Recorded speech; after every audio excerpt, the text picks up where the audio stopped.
palavra de Deus. Glória a Deus.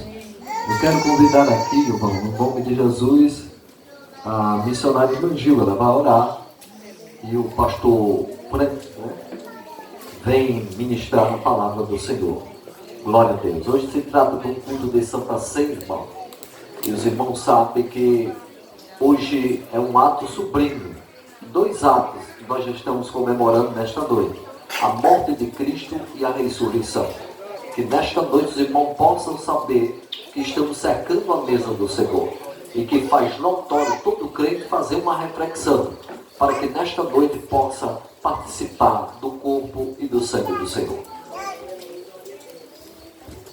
Desde já saúdo a igreja, mais uma vez com a paz do Senhor. Amém. Só reforçando, eu quero pedir aqui as orações, né, irmãos? Pela nossa irmã Vanderly. Os irmãos perceberam que ela não veio hoje, né? Então vamos continuar orando pela serva do Deus vivo, amém? E também quero que os irmãos apresentem uma sobrinha minha também, glória a Deus, que está passando o mesmo processo. Mas o Senhor é o Deus que cura, glória a Jesus. E também quero pedir, irmão, as orações, apresente o Benjamin, né? Nas suas orações, amém? E o Benjamin, glória a Deus, é uma criança muito especial, amém? Senhor nosso Deus e Pai, estamos aqui, Senhor, na Tua presença, ó Deus. Já somos gratos a Ti, Senhor, por tudo que o Senhor já tem tratado conosco no momento de louvor. Ó Deus querido, assim continua no nosso meio, Senhor. Agora nós te apresentamos o Teu Filho, ó Pai, o qual vai trazer a mensagem nesta noite. Ser com Ele mais uma vez, falando com a Tua igreja, ó Pai. Assim nós te pedimos no nome do Senhor Jesus, o Teu Filho. E toda a igreja diz: amém. Glória a Deus. Aleluia. Glória a Deus. Cumprimento a amada igreja com o Pai do Senhor. Amém. Graças a Deus por essa noite tão especial. Eu quero, antes de ministrar a palavra, ser grato ao Senhor pela oportunidade de poder estar aqui junto com a igreja e nessa ocasião poder participar do culto mais especial da fé cristã, que é o culto em Santa Ceia, o culto que denota para nós toda a veracidade do que é o cristianismo na pessoa de Cristo. Eu quero ser grato a Deus por essa oportunidade, pedir a Deus que Deus libere essa noite uma unção profética sobre a vida de cada pessoa aqui presente. Ser grato a Deus pela vida do pastor Antônio. Deus abençoe a vida do homem de Deus. Muito bom poder estar aqui. E sempre que eu venho por aqui é por intermédio desse amigão, pastor Correia, que eu tenho o privilégio de tê-lo conhecido há um bom tempo atrás. E por intermédio dele conheci o pastor Antônio, todo o ministério aqui. É um prazer, eu sou muito grato pelo convite. E quando o pastor Correia me convida, eu só não venho quando realmente não dá. Porque qualquer brechinha é uma intimação. Mas Deus abençoe a vida de vocês. Deus honre cada vez mais o ministério, prospere cada vez mais. E eu sei que grandes coisas o Senhor tem para manifestar e ainda para fazer. Amém? Quem estiver sentado, se puder ficar de pé, eu agradeço. Para a gente fazer menção do texto sagrado, Apocalipse, capítulo de número 3, e o único verso, e só nele eu irei transmitir a mensagem para a igreja, o verso de número 11. Apocalipse, capítulo 3, e o único verso que nós iremos estar refletindo é o verso de número 11. Glória a Deus. Deus seja louvado e glorificado. Aleluia. Apocalipse, capítulo 3, verso de número 11. Aleluia. Glória a Jesus. Aleluia. Eu não sei se eu estou vendo errado, o pastor Benício eu pensei que eu estava vendo uma miragem. Que às vezes eu vejo alguma pessoa parecida com outra e às vezes eu estou ratado, eu penso que ele não é, né? Está um pouquinho longe, mas que bom ver aqui o pastor Benício. Deus abençoe a vida do nome de Deus. Eu estava na sua terra de ontem para hoje, Palmares, né? Engenho Serra Azul. Estava lá no culto de ação de graça pregando. Cheguei quase a acontecer. Só fui tomar banho, entrar na roupa e vir para cá. Deus abençoe. Estava lá, conheci seu tio. Seu tio, acho que é seu tio, né? E ele estava até ajeitando lá uma tarrafa. Ele é pescador, né? Gosta de pescar, né? Estava lá dando uma ajeitada na tarrafa. Estava no culto que eu estava pregando. Aí ele falou, eu tenho um sobrinho que é pastor. E nos, aí botou o senhor lá em cima, viu?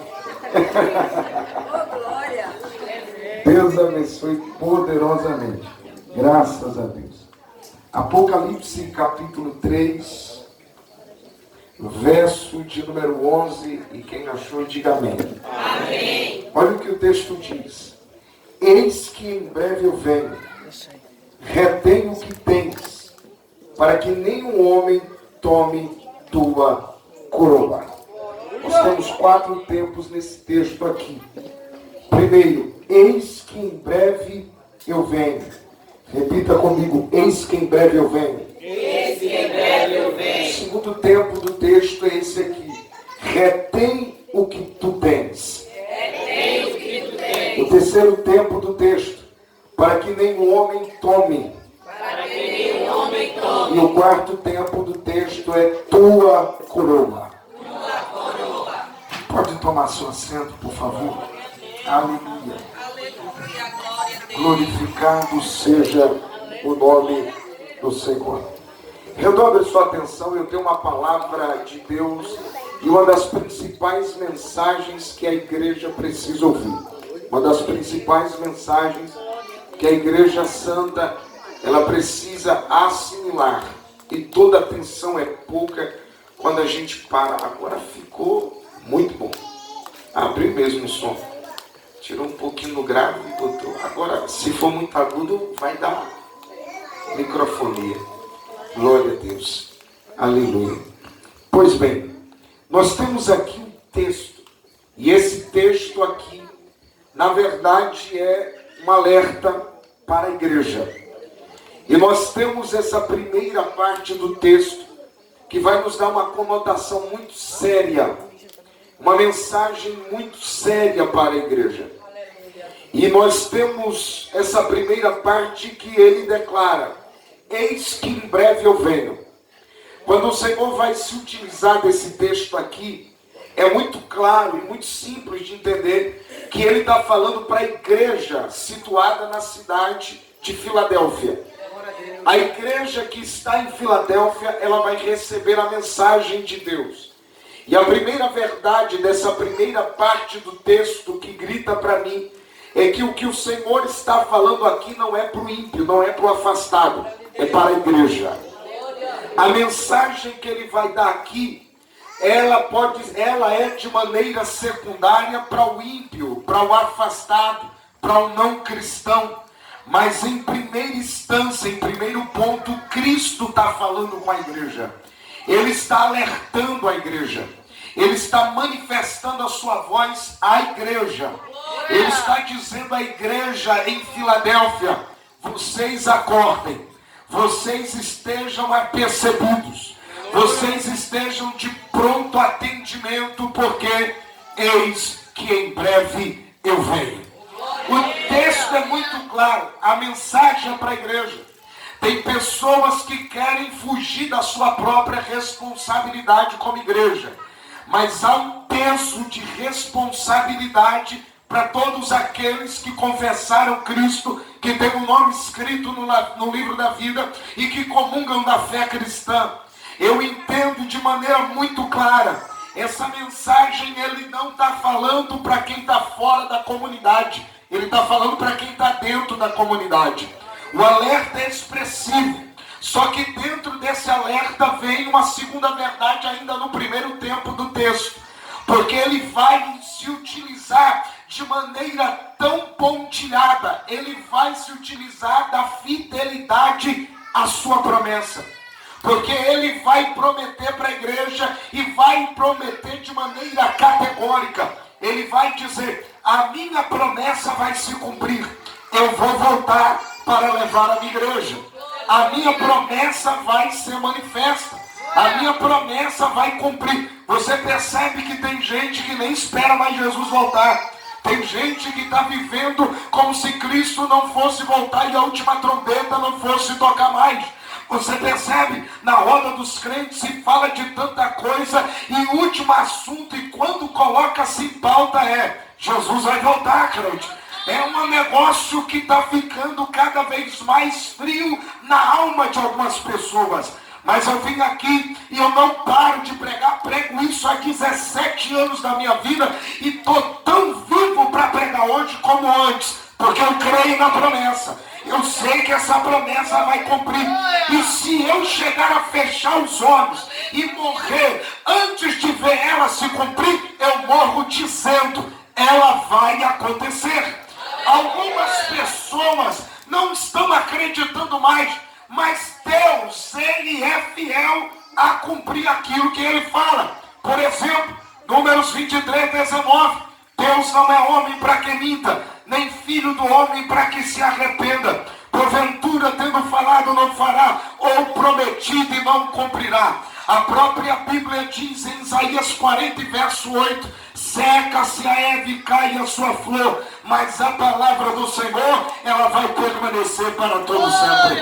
A própria Bíblia diz, lá em Mateus 24, verso 35, passará os céus e a terra, porém as minhas palavras não vão te passar. É muito claro a segunda verdade do primeiro tempo do texto. Cristo está pregando para a igreja em Filadélfia, a igreja que estava em atividade, a igreja do século 21.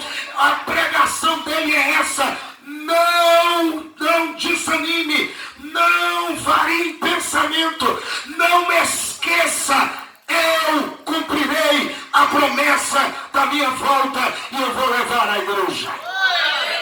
Cristo vai raptar a sua igreja. Cristo vai tomar o seu povo. Você percebe, até alguns crentes dizem, a mensagem da volta de Cristo está ficando escassa nos púlpitos. Isso aqui é resultado da falta de credo que está dando para a volta de Cristo. É por isso que o assunto está quase pouco discutido, quase pouco cantado, quase pouco pregado, quase pouco colocado em oração, quase pouco colocado em ensinamentos. O povo antigamente falava mais, mas parece que essa nova etapa cansou. Mas a igreja que está de olho na promessa, ela sabe que quem prometeu é fiel para cumprir. Só que tem uma terceira verdade no primeiro tempo que o texto me dá.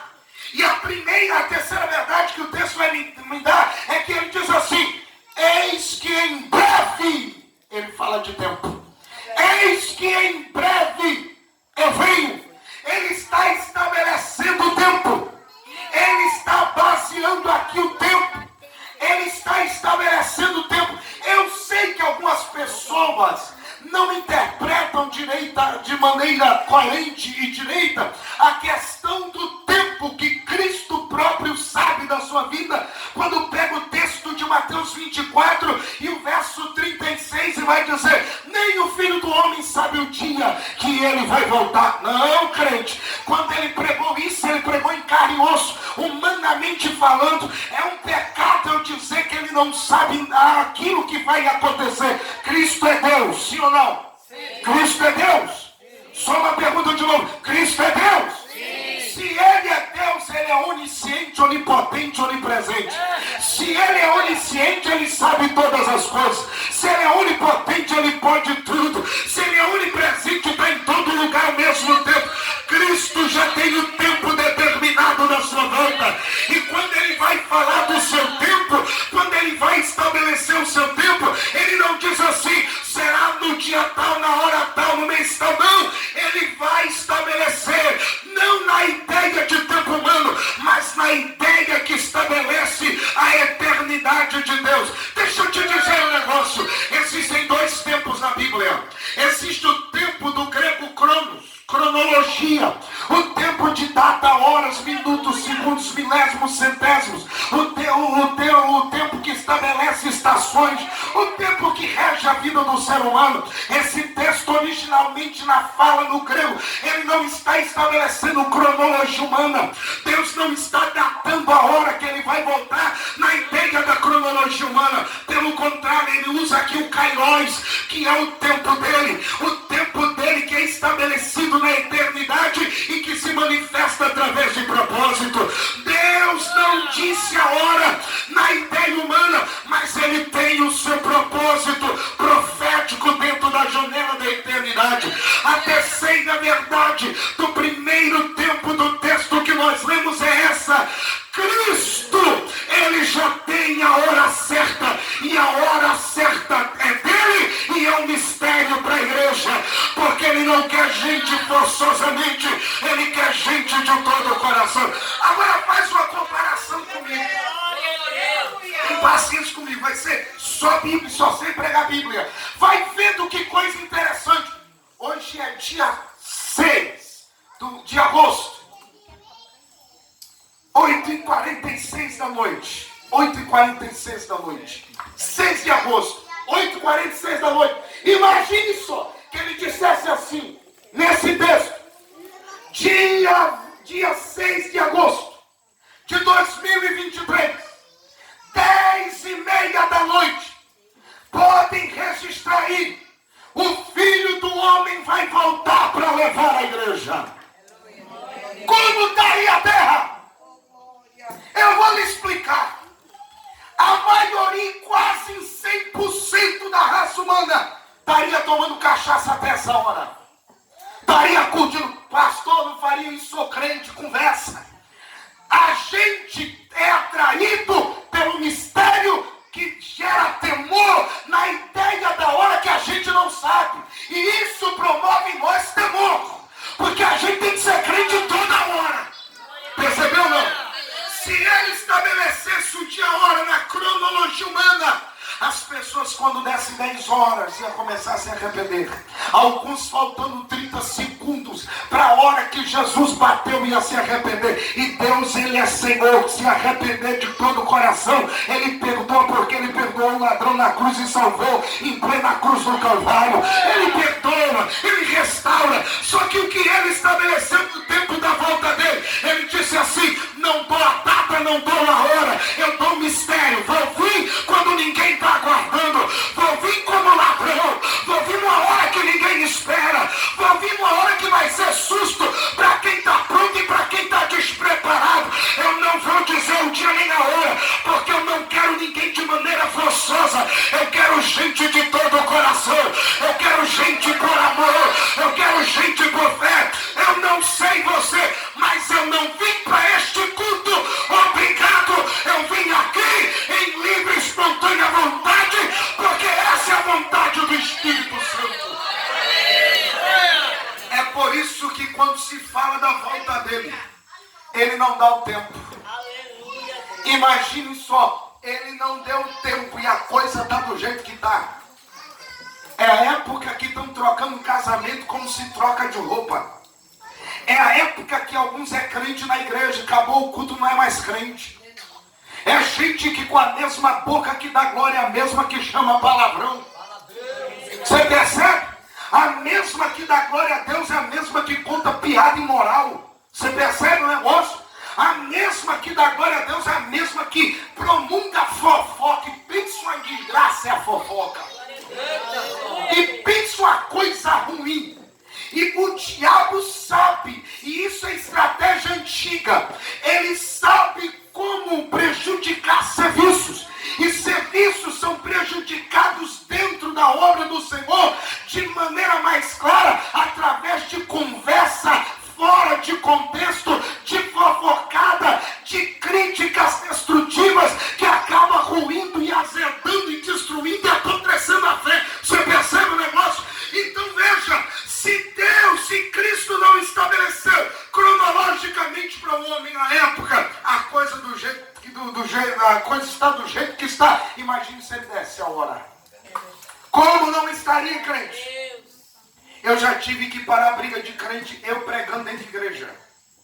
Eu já tive que parar crente que estava armado para matar outro crente. Você percebe como estão as coisas? É um negócio muito sério isso aqui. A coisa está estreita. E essa noite o Senhor me trouxe aqui com uma mensagem clara. E a mensagem dele é: alerta a igreja. Alerte a igreja. Para de perder tempo com crítica. Para de perder tempo com fofoca. Para de perder tempo com a vida dos outros. Vai cuidar da tua.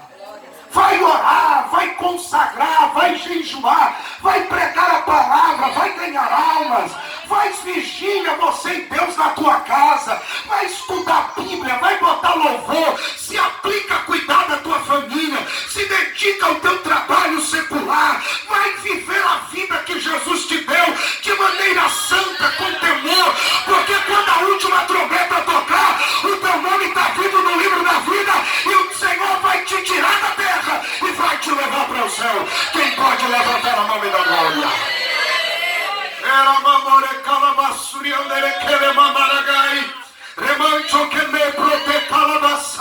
A igreja tem que dar tudo de si. Perceba, a terceira verdade que o texto dá para nós é o quê?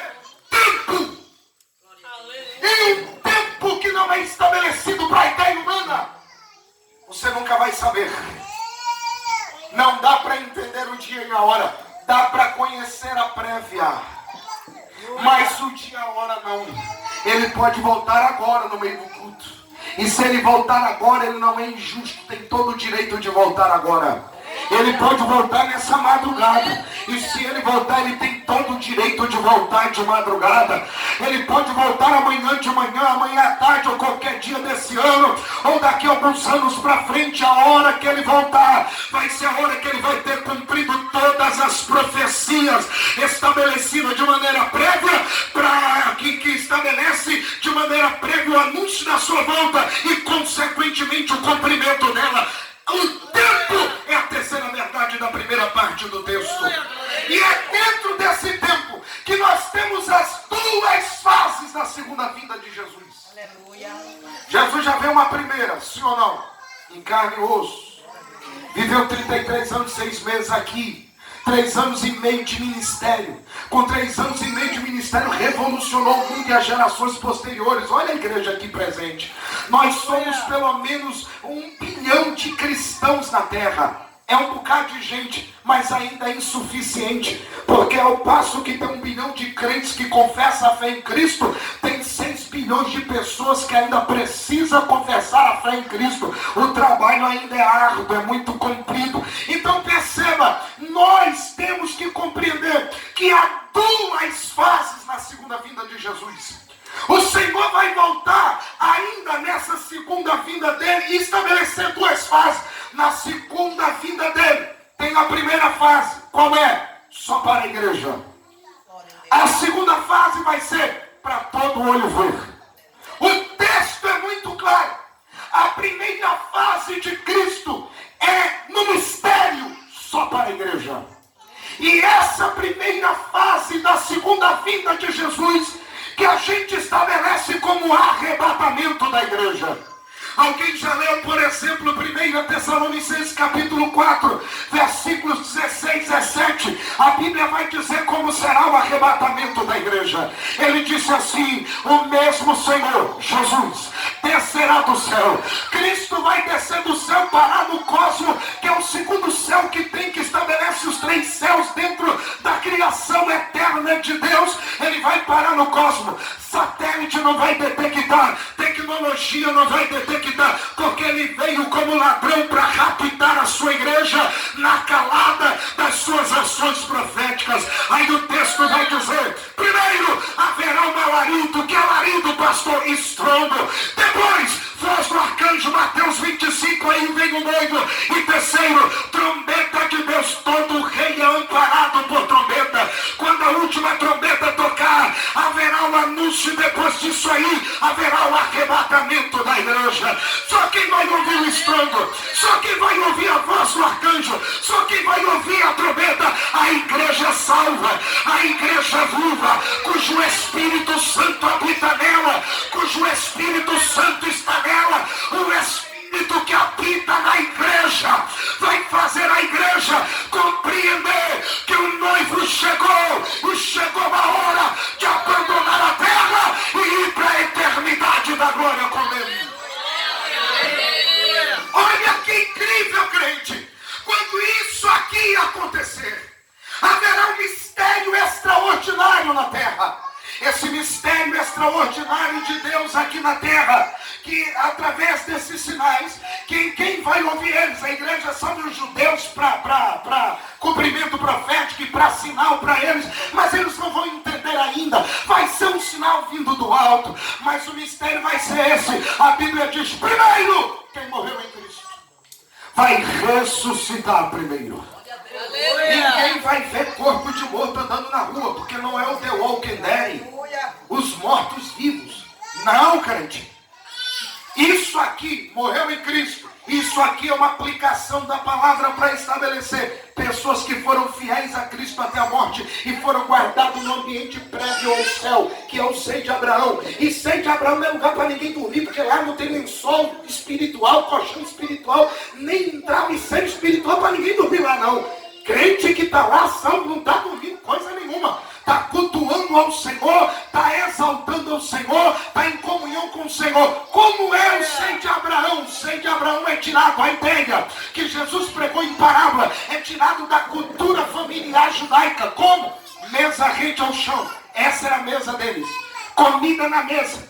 E começava a deitar, as famílias eram grandes, porque judeu não tem família, tem tribo, né, crente? É muito menino, é muita gente na família. Começava a deitar ao redor da mesa para comer a alimentação, seja café da manhã, almoço ou jantar. E começava a deitar, de maneira que fazia uma fileira. A segunda começava a deitar de lado para também ter espaço para pegar a comida, porque era assim que eles comiam. De maneira que a cabeça começava a chegar perto do peitoral de quem estava do lado. E isso aqui é a ideia de seio. O que é seio? Lugar de intimidade.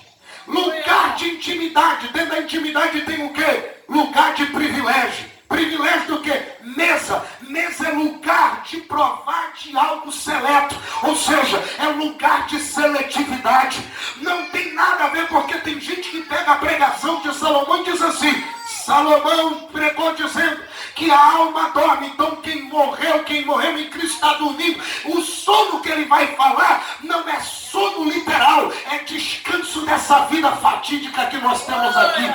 Quem está no seio de Abraão está tão acordado quanto a gente, está adorando a Deus no corpo prévio ao corpo glorificado. Quando a última trombeta tocar, o Espírito que está sobre eles tira eles lá de dentro, eles recebem o corpo glorificado e tem um encontro com Jesus nos ares. Aí o Senhor diz: e nós que estamos vivos, nós que estamos vivos, seremos arrebatados juntamente.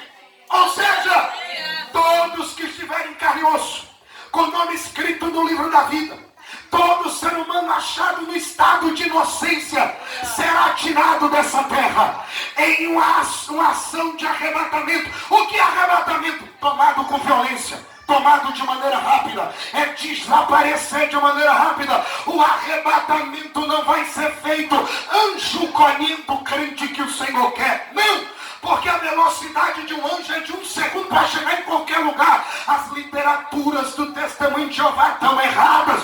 Não vai ser anjo descendo e pegando. Descendo, não, crente. O arrebatamento é diferente. 1 Coríntios 15:52. A Bíblia vai dizer que é num abrir e fechar de olhos. Que é isso? É mais rápido do que a velocidade da luz.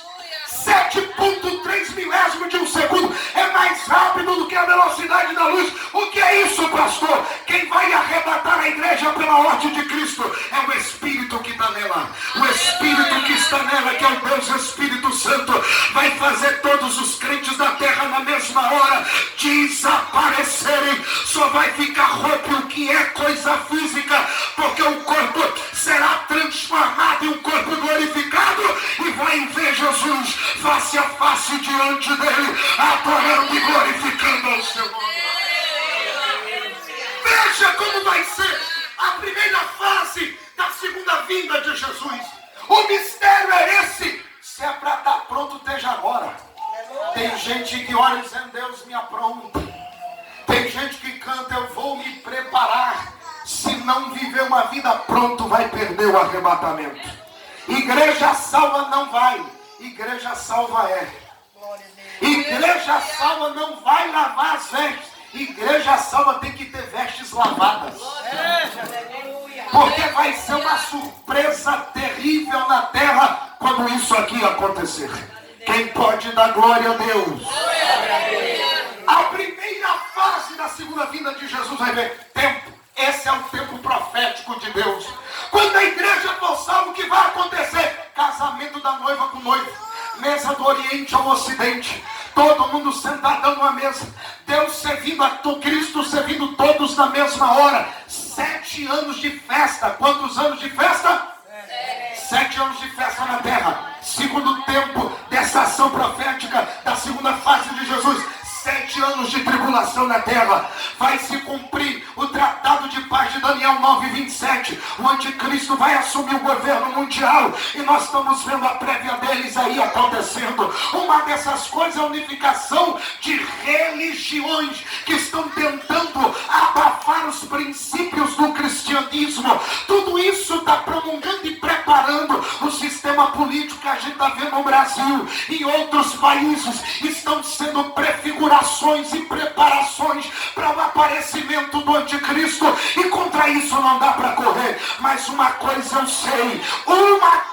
sei, se cumpre 2 Tessalonicenses capítulo 2, enquanto o Espírito habita na igreja e a igreja está aqui na terra, o Espírito do anticristo não vai prosperar. Ele só vai conseguir quando esta aqui for tirada pelaquele que está sobre ela, que é o Espírito Santo.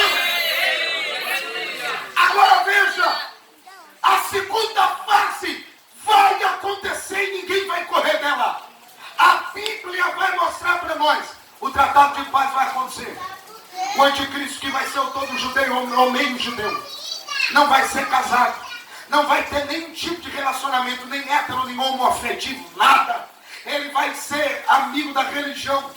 Ele vai ter alguma ramificação de religião ou não, mas ele pelo menos vai ser amigo da religião. Vai ser um homem de uma fala persuasiva terrível. Todos os reinos da terra vão se curvar diante do reino dele, e ele vai conseguir administrar em 3 anos e meio. Ele vai resolver todo o problema da terra. Todo mundo vai ter casa, todo mundo vai ter dinheiro na conta, saneamento básico para todo mundo, saúde boa para todo mundo. Não haverá fome durante 3 anos e meio na terra. O povo vai ser comprado. Ele vai estabelecer uma só moeda, uma só língua oficial. As 3 religiões vão estar associadas com elas principais da terra. Cristianismo da politicagem. Olha aí o que eu falei. Não é o santo, é o cristianismo da politicagem vai estar com ele. O judaísmo e o islamismo vai estar com ele. Até que quando ele se mostrar o que é de verdade, o judaísmo sai. O cristianismo recua. O cristianismo que vai ser por um tempo ludibriado. Alguns ainda vão se associar. O islamismo não, vai estar com ele até o final, nessa situação que vai acontecer na terra. Mas ele vai se apresentar nos 3 últimos anos e meio, depois que os 2 testemunhas forem mortos. Nos 3 últimos anos e meio, Satanás vai incorporar realmente no anticristo. Falso profeta, besta vai estar solto, tocando terror aí. Chip, melhor dizendo, a marca da besta vai ser instaurada nesse tempo aqui, quando só vai comer e beber quem tiver marcado pela marca da besta. E por aí vai. 144 mil judeus cheios do Espírito Santo, crente em Cristo, vai ajudar a igreja que ainda vai estar na terra, porque a gente ainda vai ser salvo nesse período. Mas se cumprirá na última parte dos 7 anos, de maneira pontilhada, de maneira coerente. A Bíblia Sagrada vai mostrar para nós que no final da tribulação, 10 nações aliançadas com o anticristo, arma bélica de última geração, pronto para destruir Israel. E quando eles estiverem prontos para destruir Israel, Israel vai dobrar o joelho e vai orar ao Senhor. E quando clamar, vai se cumprir Apocalipse capítulo 19. Olha o mistério. A Bíblia vai dizer que Jesus vai descer do céu. O céu vai rasgar do Oriente ao Ocidente, montado no cavalo branco, vestido de capa branca salpicada de sangue, sobre o pano, sobre a coxa direita está escrito Rei dos Reis e Senhor dos Senhores. A Bíblia vai dizer que atrás dele milhares de anjos. E olha o mistério da igreja arrebatada. Junto com os anjos, nós, a igreja, estaremos cavalgando sobre cavalo branco.